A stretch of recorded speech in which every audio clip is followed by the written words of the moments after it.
Hello, today was all spent on headlight wiring primarily.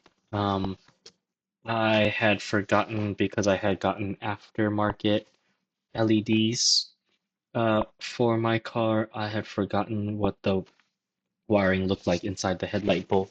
So I opened up the right, the driver's side headlight to see what was going on.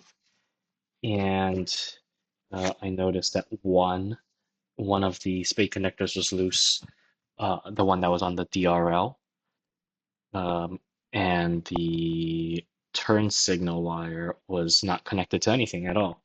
So I went ahead and repaired the connector on the green wire, which is the DRL, and that is hooked into the red wire, which is for the side lights originally.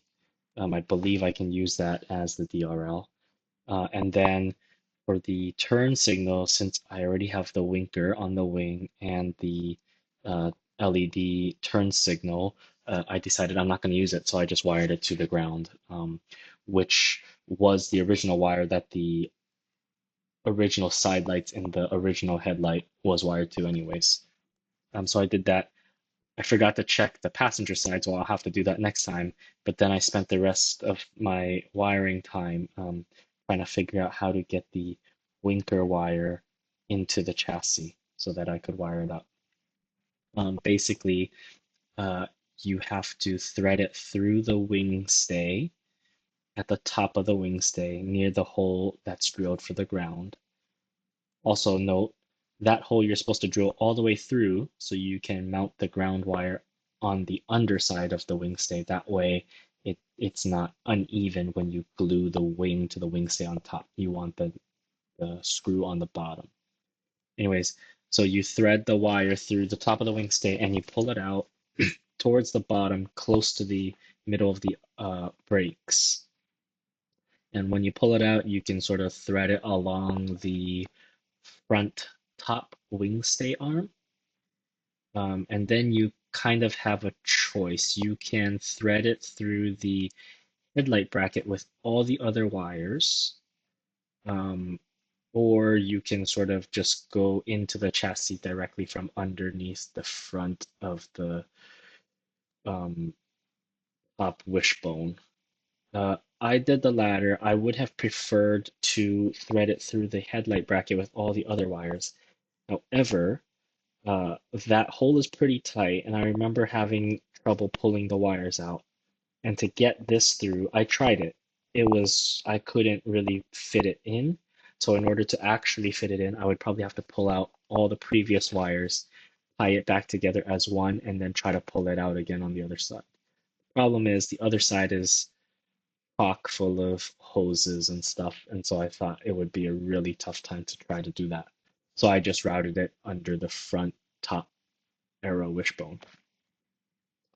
Um, Note that you do probably have to remove the EconoSeal connector on that wire in order to pull it through the wing stay. Um, I threaded it through and tried to pull it through, but the connector is just too long and too stiff in order to pull it out of the tiny hole at the bottom. So I had to remove it to do that.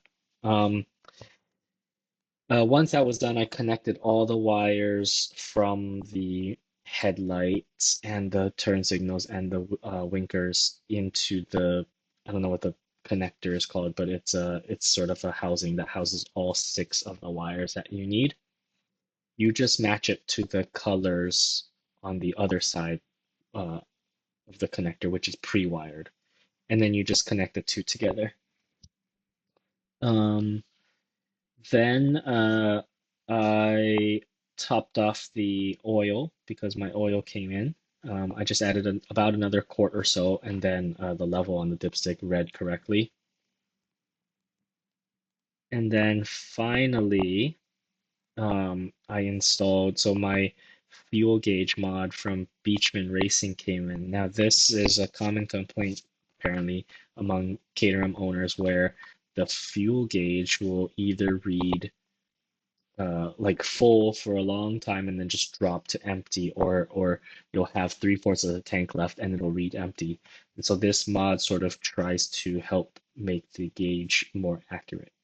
So that came in a little while ago and I just installed it. It's very simple. You basically pull out the connector from the fuel gauge in the car. You connect that connector into the mod, and then you connect the other side of the mod back into the fuel gauge, and you're all set. Um, Finally, I think I took out one of the rear wings to start looking at how to fit the rear lights on it. Um, I may or may not want to um, paint protection film that because the front tires might be throwing all sorts of rocks at it. I will see how that goes, but more on that kind of stuff next time.